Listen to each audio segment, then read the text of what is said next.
The 7th century, as previously shown, saw the rise of Heraclius as a hero of taking the throne from Phocas, avenging him for raping Photius the nobleman's wife, and fighting the Parthians to get back the lost territories in the Middle East. Even though he would be injured by arrows, he wouldn't draw back, and things went well with the Byzantines until he married his second wife Martina. Martina was his niece. Heraclius saw the rise of Islam and eventual takeover in the Middle East. There was also the doctrinal dispute of Monophysites and Monothelites, causing soldiers to be unsupportive to each other in war. But the worst is most probably Heraclius' incestual relationship that produced sick and disabled children, thus affecting his lineage. Looking into the Heraclian Dynasty family tree, the first wife was Fabia Eudokia from the Exarchate of Africa, but following her death, Heraclius married Martina, his niece. He also had a son called John Atalaric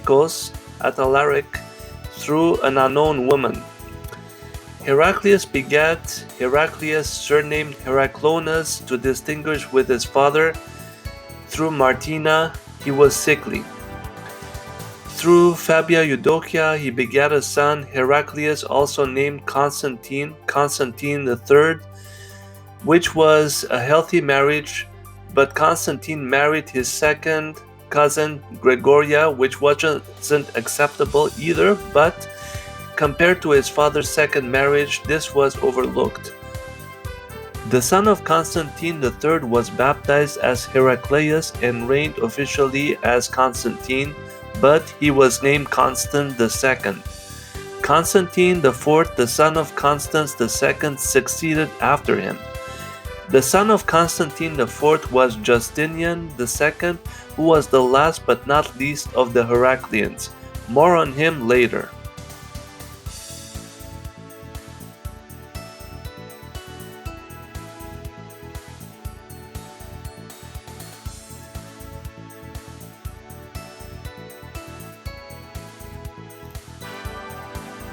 O wretched man that I am.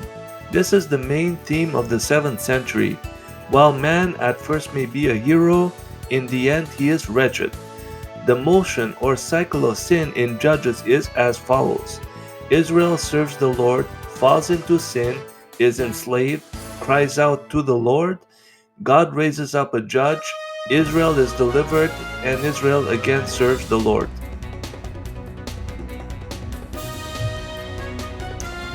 When Heraclius captured Phocas, he asked him, "Is this how you have ruled, wretch?" Phocas's reply, "And will you rule better?" So enraged Heraclius that he beheaded Phocas on the spot.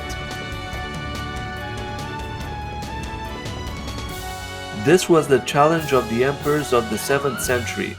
Heraclius proved himself to be a hero at first, but came short after marrying his niece Martina and bearing 9 sickly children.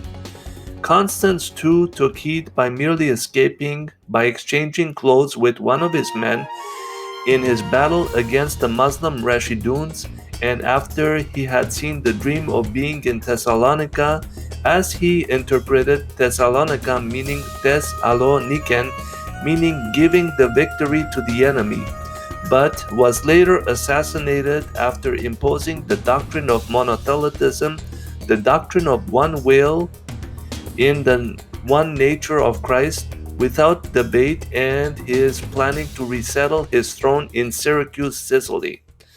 Constantine IV solved the issue of monothelitism by closing the issue, as most of the monothelites were under Umayyad Caliphate rule by now.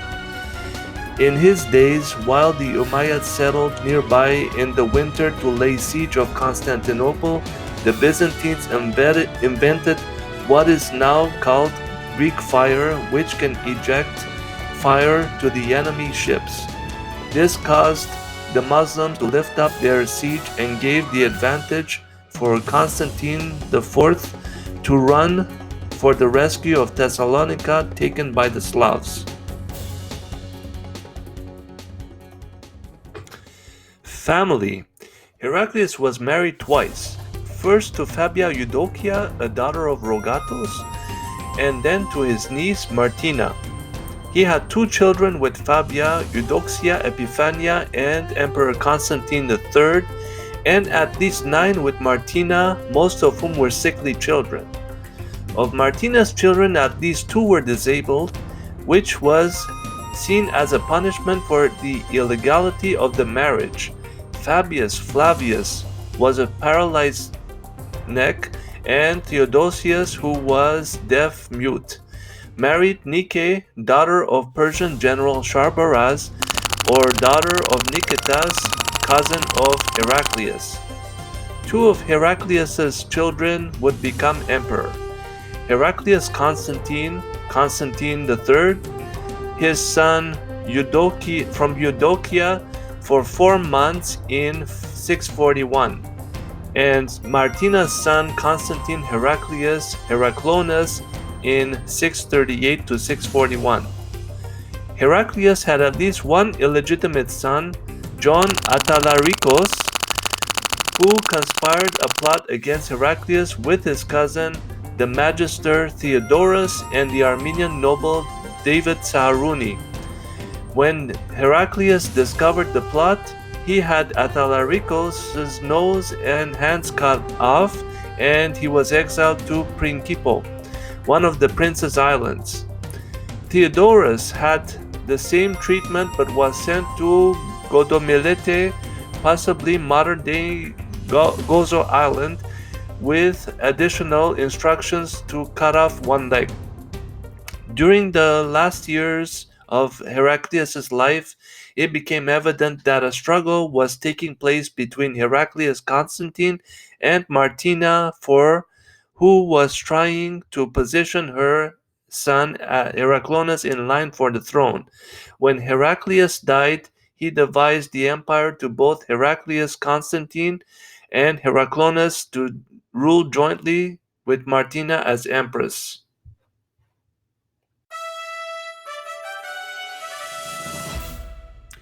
In order to forge the empire together, Emperor Heraclius, upon the guidance of Patriarch Sergius I of Constantinople, imposed the doctrine of monothelitism, insisting that Christ had one will within one nature.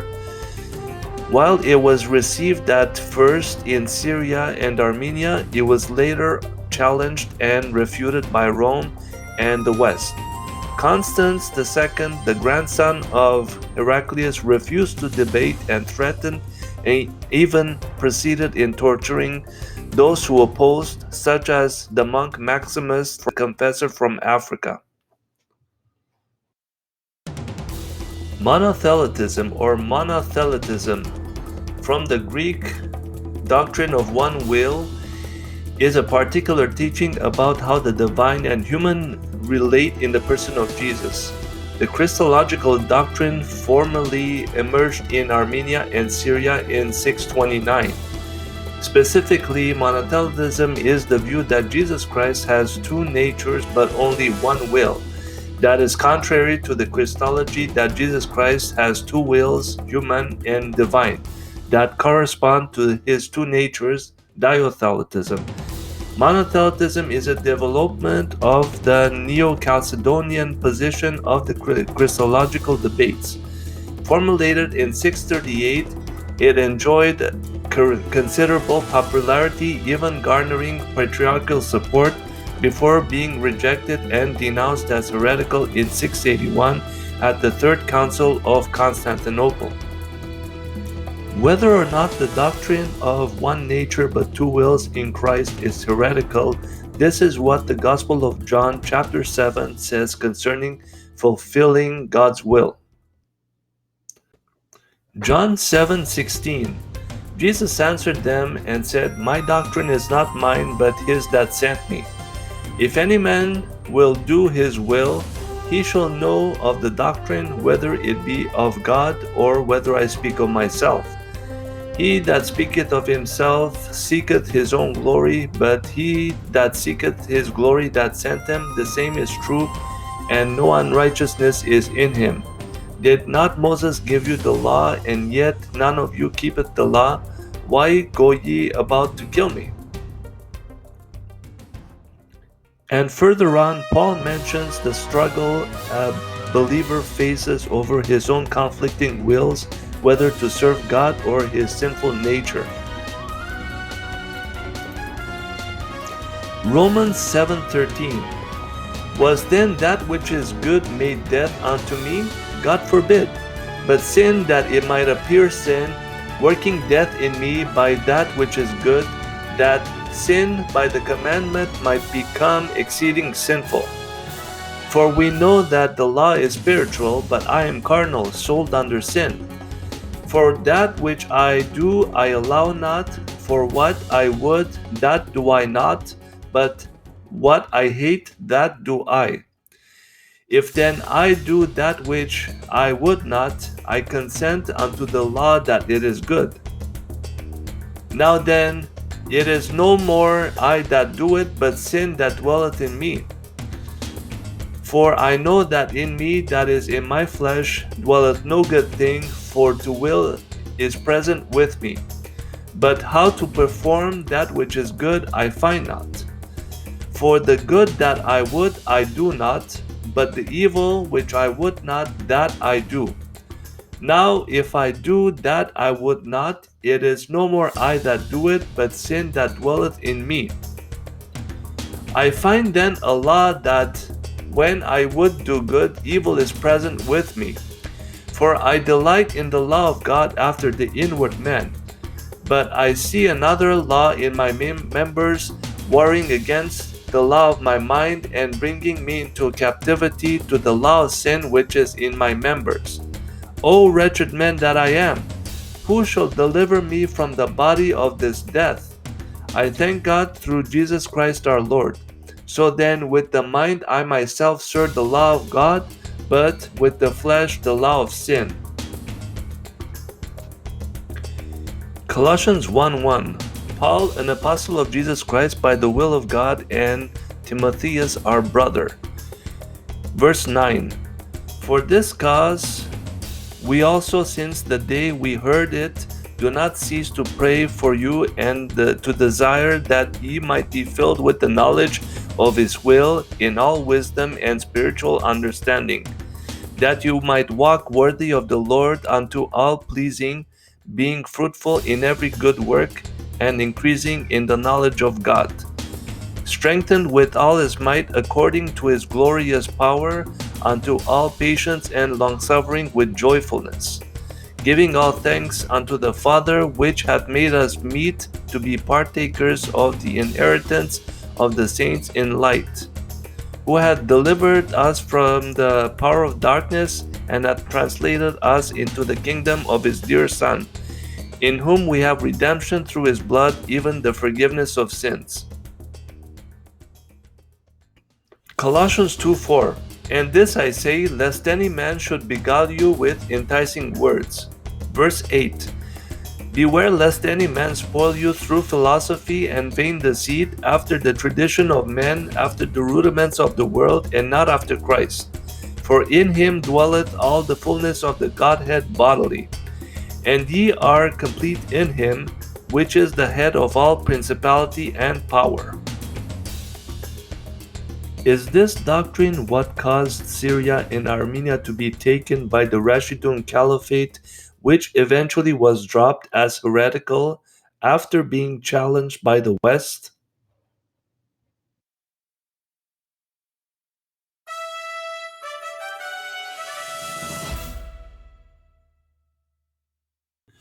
Constantine III, after co-reigning with his father, was joined by Heraklonas, his half-brother, after his father's death, and the latter's mother Martina as empress. He reigned for 4 months and died. It was suspected that Martina poisoned him. However, he had paid the sum of money to Valentinus, a Byzantine general and usurper, to install Constans II, his son, to rule in his stead, and to remove Heraklonas and his mother.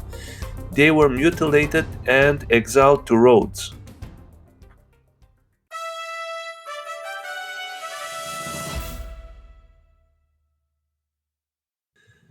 In the days of the reign of Constans II, 654, the Byzantines lost Egypt where they imported corn from.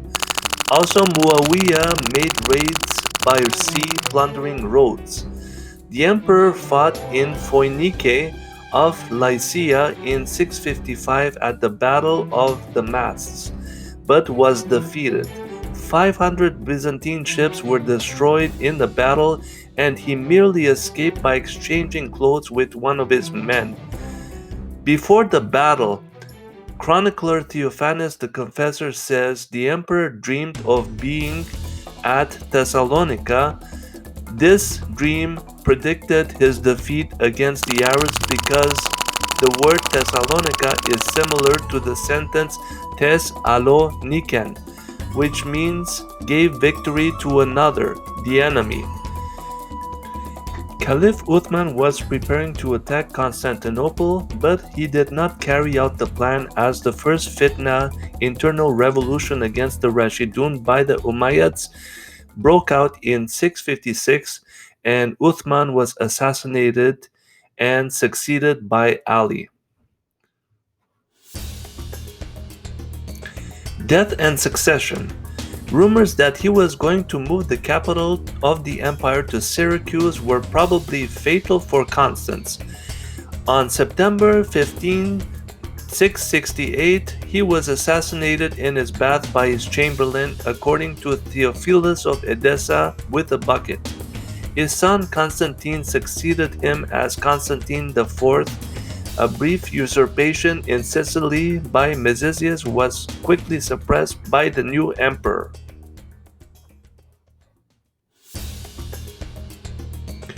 The seventh epistle is written by Paul to the Colossians. Colossae was a city which was close to Laodicea, the seventh church to whom Jesus spoke in Revelation 3. Both cities seem to have a connection to the number 7. However, the Colossus of Rhodes, considered to be one of the 7 wonders of the ancient world, long destroyed, how does that story relate to the number 7?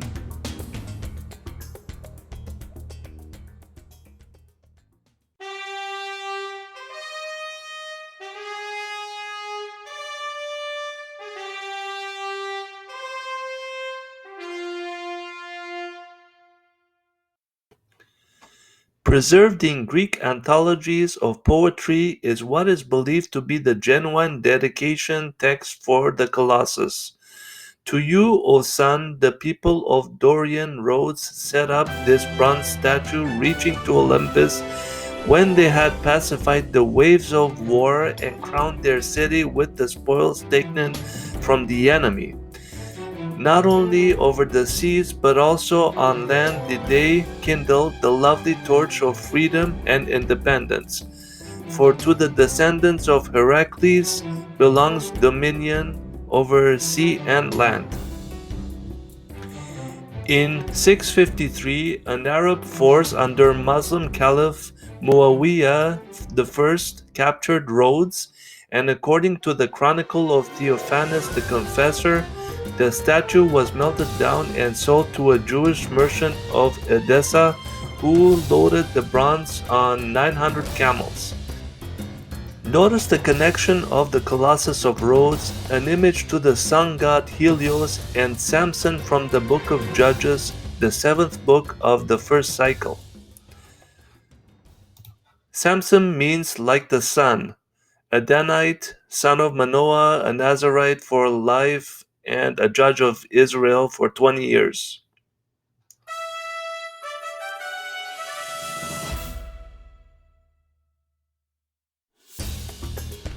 Constantine IV, early career.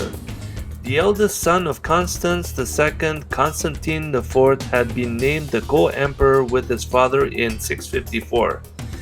He had been given the responsibility of managing the affairs at Constantinople during his father's extended absence in Italy, and became the senior emperor when Constans was assassinated in 668. His mother was Fausta, daughter of a patrician, Valentinus. The first task before the new emperor was the suppression of the military revolt in Sicily under Mezezius, which was led to his father's death. Within 7 months of his accession, Constantine IV had dealt with the insurgency with the support of Pope Vitalian. But this success was overshadowed by troubles in the east. As early as 668, the Caliph Muawiyah I received an invitation from Saborius, the commander of the troops in Armenia, to help overthrow the emperor at Constantinople. He sent an army under his son Yazid against the Byzantine Empire.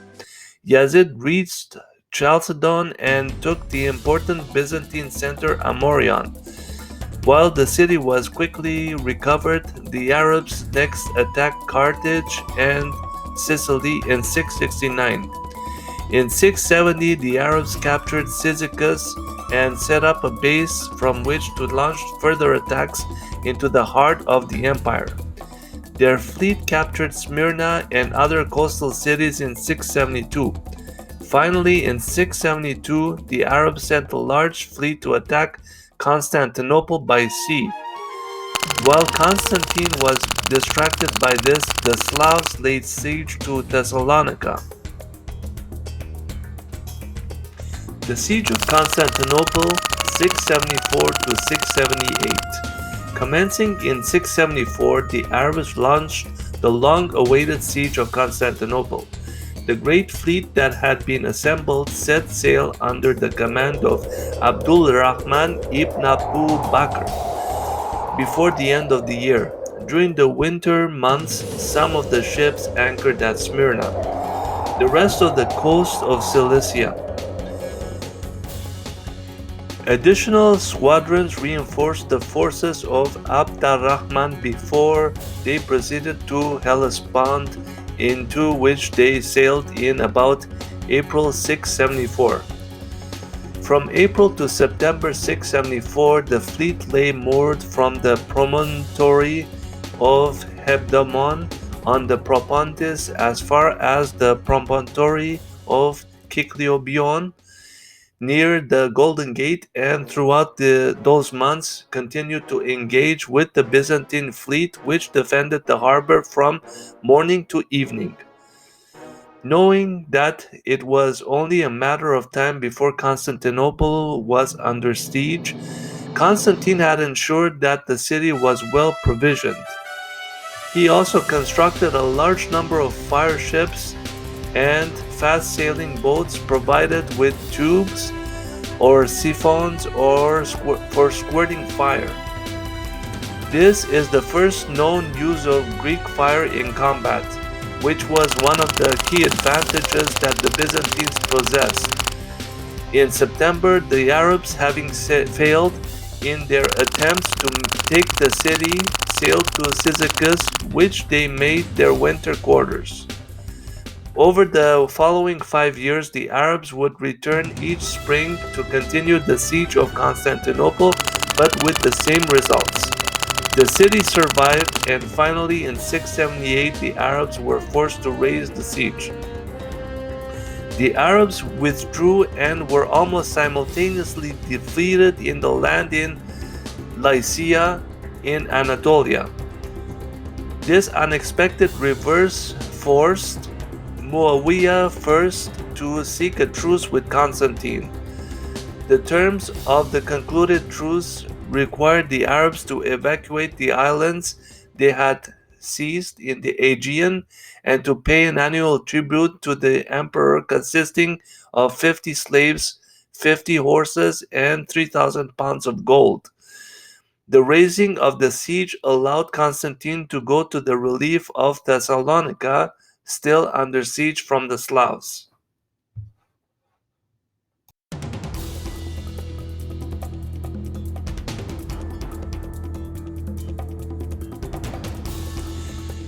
Later reign. With the temporary passing of the Arab threat, Constantine turned his attention to the church, which was torn between monothelitism and orthodoxy. In November 680, Constantine convened the Sixth Ecumenical Council, also known as the Third Council of Constantinople. Constantine presided in person during the formal aspects of the proceedings, the first 11 sittings and then the 18th, surrounded by his court officials, but he took no active role in the theological discussions. The council reaffirmed the orthodox doctrines of the Council of Chalcedon in 451. This solved the controversy of monothelitism. Conveniently for the empire, most monothelites were now under the control of the Umayyad Caliphate. The council closed in September 681. Due to the ongoing conflicts with the Arabs during the 670s, Constantine had been forced to conclude treaties in the west with the Lombards, who had captured Brindisi and Taranto. Also in 680, the Bulgars under Khan Asparuh crossed the Danube into nominally imperial territory and began to subjugate the local communities and Slavonic tribes. In 680, Constantine IV led a combined land and sea operation against the invaders and besieged their fortified camp in Dobruja. Suffering from bad health, the emperor had to leave the army, which panicked and was defeated by the Bulgars.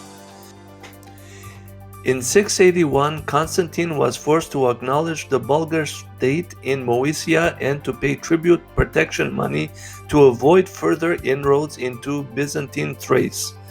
Consequently, Constantine created the theme of Thrace.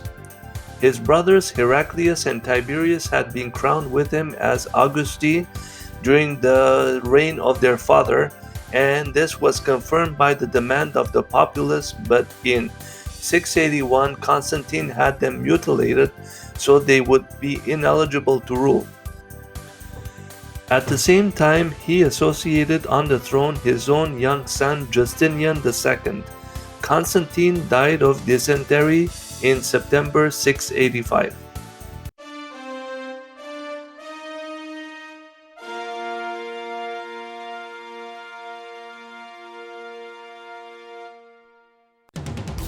Judges, the seventh book, has shown Samson to be the last judge proclaimed from birth for his task. But the life that he lived was strange. But despite Samson pursuing Philistine women who don't honor the laws of God, he comes to realize too late, as his eyes were eventually taken out and he is in the temple of Dagon, their deity, and his head is shaven. But upon his request to God, he avenged them by bringing the pillars down on all, including himself, as he died with them. And there followed a period of anarchy. Justinian II, Flavius Justinianus Augustus, 668, 11 December 711, surnamed the Rhinotmetos or Rhinotmetus, the slit-nosed, was the last Byzantine emperor of the Heraclian Dynasty, reigning from 685 to 695 and again from 705 to 711. Justinian II was an ambitious, passionate ruler who was keen to restore the Roman Empire to its former glories, but he responded poorly to any opposition to his will and lacked these finesse of his father Constantine IV. Consequently, he generated enormous opposition to his reign, resulting in his deposition in 695 in a popular uprising, and he only returned to the throne in 705 with the help of a Bulgar and Slav army. His second reign, even more despotic than the first, and it too saw its eventual overthrow in 711, abandoned by his army, who turned on him before killing him. First reign. Justinian II was the eldest son of Emperor Constantine IV and Anastasia. His father raised him to the throne as joint emperor in 681 on the fall of his uncles Heraclius and Tiberius. In 685, at the age of 16, Justinian II succeeded his father as sole emperor. Due to Constantine IV's victories, the situation in the eastern provinces of the empire was stable when Justinian ascended the throne. After a preliminary strike against the Arabs in Armenia, Justinian managed to augment the sum paid by the Umayyad caliphs as an annual tribute and to regain control of part of Cyprus. The incomes of the provinces of Armenia and Iberia were divided among the two empires. In 687, as part of his agreement with the Caliphate, Justinian removed from their native Lebanon 12,000 Christian Maronites who continually resisted the Arabs. Additional resettlement efforts aimed at the Mardites and inhabitants of Cyprus allowed Justinian to reinforce naval forces depleted by earlier conflicts. In 688, Justinian signed a treaty with the Caliph Abdelmalik ibn Marwan, which rendered Cyprus neutral ground with its tax revenue split. Justinian took advantage of the peace in the east to regain possession of the Balkans, which were before then almost totally under the heel of Slavic tribes. In 687, Justinian transferred cavalry troops from Anatolia to Thrace.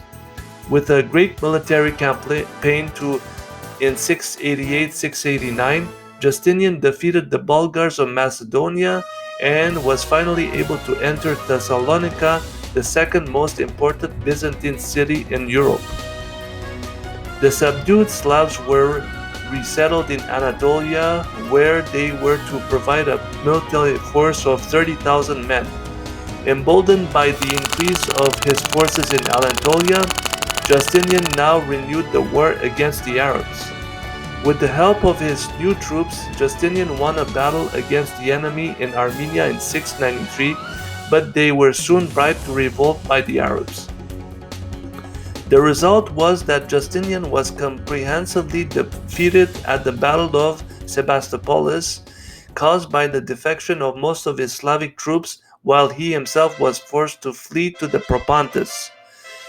There, according to Theophanes, he took out his frustration by slaughtering as many of the Slavs in and around Obsikian as he could lay his hands on. In the meantime, a patrician by the name of Symbatius proceeded to rebel in Armenia and opened up the province to the Arabs, who proceeded to conquer it in 694-695. Meanwhile, Europe's bloody persecution of the Manichaeans and suppression of popular traditions of non-Orthodox origin caused dissension within the church. In 692, Justinian convened the so-called Quinisext Council at Constantinople to put his religious policies into effect. The council expanded and clarified the rulings of the Fifth and Sixth Ecumenical Councils, but by highlighting differences between the Eastern and Western observances, such as the marriage of priests and the Roman practice of fasting on Saturdays, the council compromised Byzantine relations with the Roman Church. The emperor ordered Pope Sergius I arrested, but the militias of Rome and Ravenna rebelled and took the Pope's side. Justinian contributed to the development of the thematic organization of the empire, creating a new theme of Hellas in southern Greece and numbering the heads of the five major themes: Thrace in Europe, Obsikian, the Anatolikon and Armeniakon themes in Asia Minor, and the Maritimes of the Karabisaionoi among the senior administrators of the empire. He also sought to protect the rights of peasant freeholders who served as the main recruitment pool for the armed forces of the empire against attempts by the aristocracy to acquire their land. This put him in direct conflict with some of the largest landowners in the empire. While his land policies threatened the aristocracy, his tax policy was very unpopular with the common people. Through his agents Stephen and Theotokos, the emperor raised the funds to gratify his sumptuous tastes and his mania for erecting costly buildings. This ongoing religious discontent, conflicts with the aristocracy, and displeasure over his resettlement policy eventually drove his subjects into rebellion. In 695, the population rose under Leontios, the strategos of Hellas, and proclaimed him emperor. Justinian was deposed and his nose was cut off, later replaced by a solid gold replica of his original to prevent his again seeking the throne. Such mutilation was common in Byzantine culture. He was exiled to Kherson in the Crimea. Leontius, after a reign of 3 years, was in turn dethroned and imprisoned by Tiberius Apsimarus, who next assumed the throne. Exile. While in exile, Justinian began to plot and gather supporters for an attempt to retake the throne. Justinian became a liability to Kherson, and the authorities decided to return him to Constantinople in 702 or 703. He escaped from Kherson and received help from Buzir, the Khagan of the Khazars, who received him enthusiastically and gave him his sister as a bride. Justinian renamed her Theodora after the wife of Justinian I. They were given a home in the town of Phanagoria at the entrance of the Sea of Azov. Buzir was offered a bribe by Tiberius to kill his brother-in-law and dispatched 2 Khazars officials, Papatzis and Balgitsin, to do the deed. Warned by his wife, Justinian strangled Papatzis and Balgitsin with his own hands.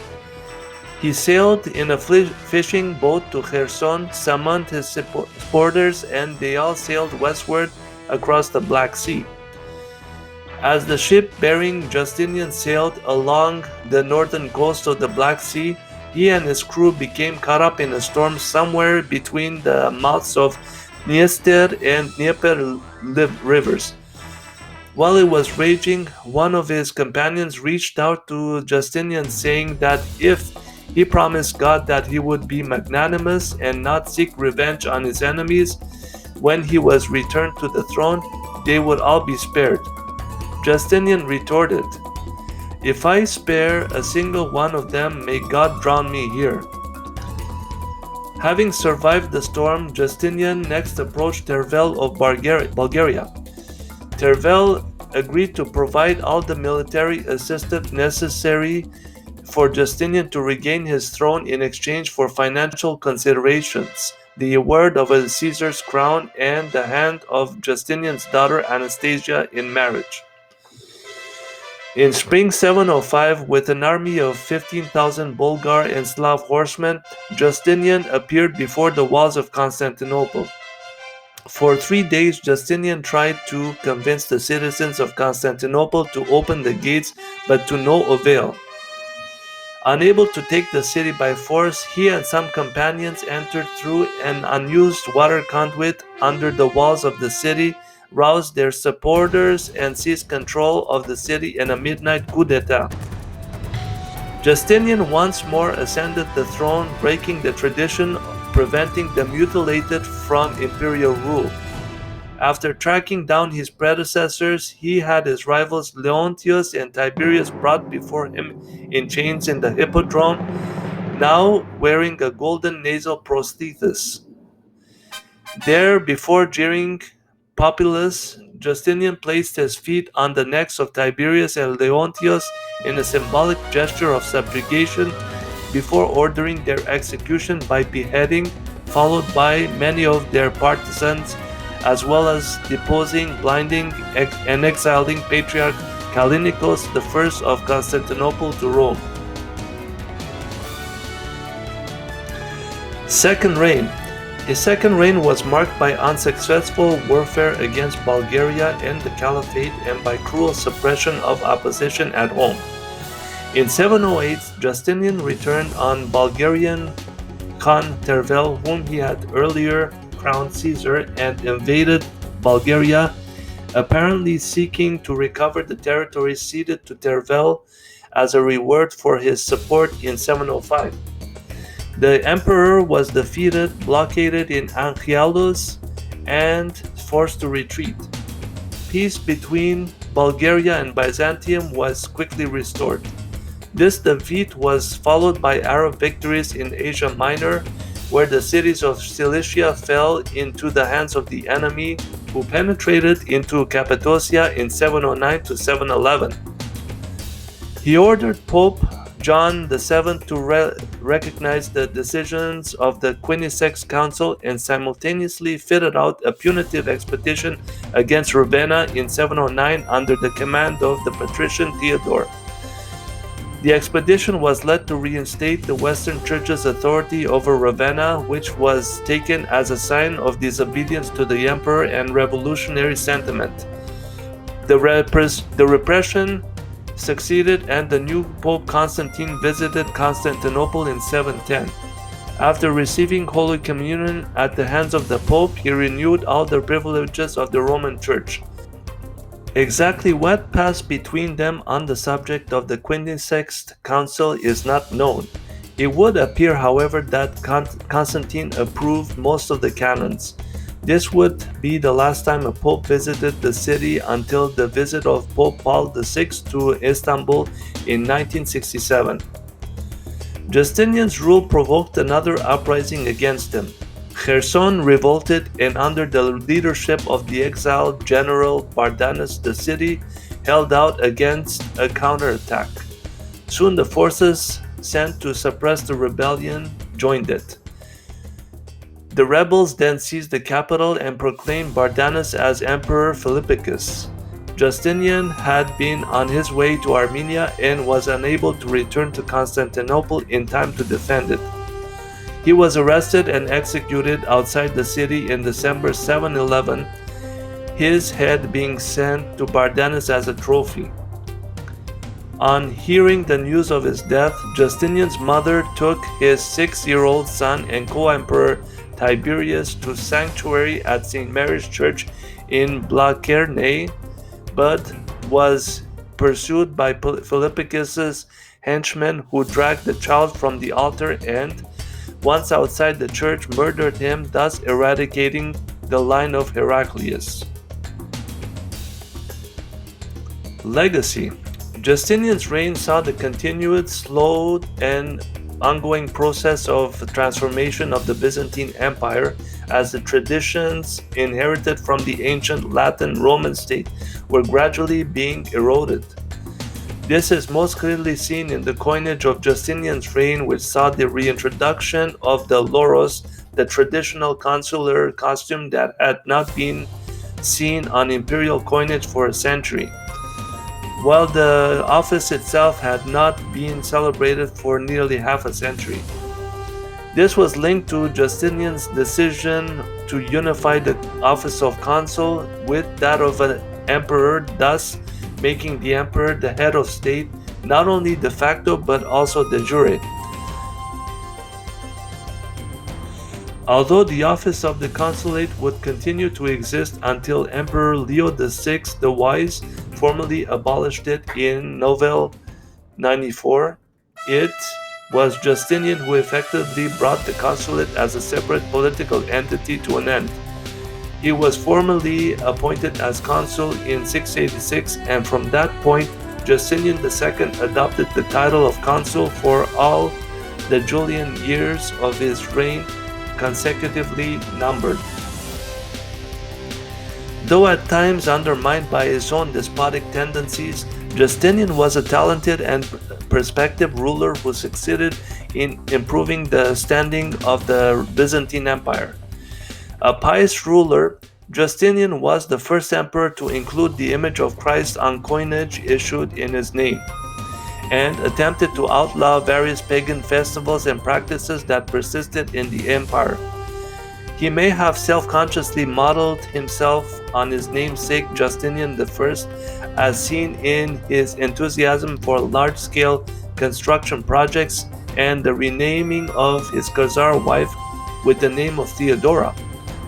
Among the building projects he undertook was the creation of the triclinos and the extension of the imperial palace, a decorative cascade fountain located at the Augusteum, and the new church of the Virgin at Petrion.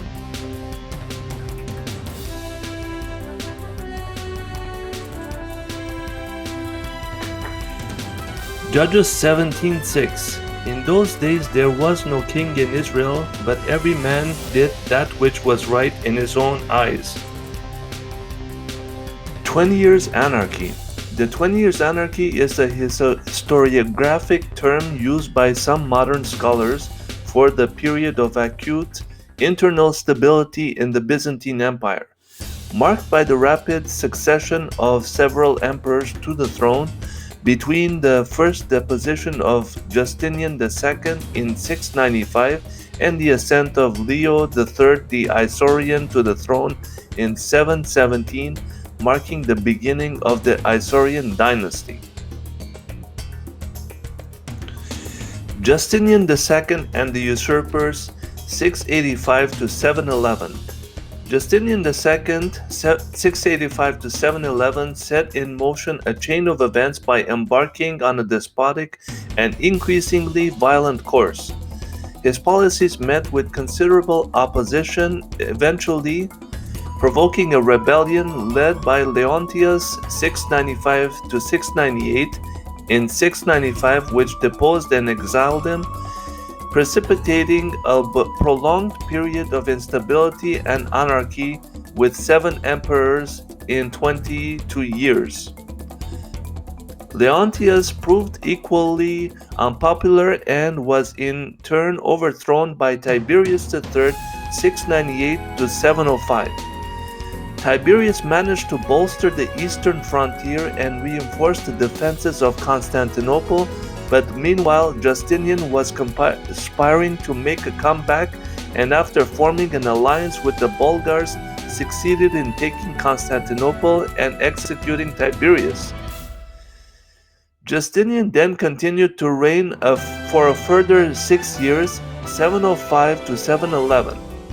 His treatment of Tiberius and his supporters had been brutal, and he continued to rule in a manner that was despotic and cruel. He lost the ground regained by Tiberius in the east and imposed his views on the Pope. However, before long he faced a rebellion led by Philippicus Bardanus 711 to 713. Justinian was captured and executed, as was his son and co-emperor Tiberius 706 to 711, thus extinguishing the Heraclian line. Justinian had taken the Byzantine Empire yet further from its origins. He effectively abolished the historical role of consul, merging it with emperor, thus strengthening the emperor's constitutional position as absolute monarch. Philippicus Bardanus 711 to 713. Philippicus' rebellion extended beyond politics to religion, deposing the patriarch Cyrus, reestablishing monothelitism, and overturning the Sixth Ecumenical Council, which in turn alienated the empire from Rome. Militarily, the Bulgars reached the walls of Constantinople, and moving troops to defend the capital allowed the Arabs to make incursions in the east. His reign ended abruptly when an army rebellion deposed him and replaced him with Anastasius II 713 to 715. Anastasius II 713 to 715. Anastasius reversed his predecessor's religious policies and responded to Arab attacks by sea and land, this time reaching as far as Galatia in 714 with some success. However, the very army that had placed him on the throne, the Opsikian army, rose against him and proclaimed a new emperor and besieged Constantinople for 6 months, eventually forcing Anastasius to flee. Theodosius III 715 to 717. The troops that proclaimed Theodosius III 715 to 717 as the new emperor, and once he had overcome Anastasius, was almost immediately faced with the Arab preparations for the Second Arab Siege of Constantinople 717 to 718, forcing him to seek assistance from the Bulgars. He in turn faced rebellion from 2 other themata, Anatolikon and Armeniakon in 717 and chose to resign, being succeeded by Leo III 717 to 741, bringing an end to the cycle of violence and instability. It is surprising that the Byzantine Empire was able to survive given its internal problems, the speed with which the Sassanid Empire collapsed under the Arab threat, and the fact that it was being threatened simultaneously on two fronts. However, the strength of the military organization within the empire and factional struggles with the Arab world enabled it to do so. We have come to the end of our program. God willing, in the next episode, we will continue exploring the 8th century after the 20 years anarchy, the iconoclasm, the breaking of icons used in worship, decreed by Leo III the historian in response to natural catastrophes, along with the Arab invasions of his home, Syria, as well as Armenia, and also the attacks of the Bulgarians, believing that God is angry against the Byzantine Empire. Thanks for watching.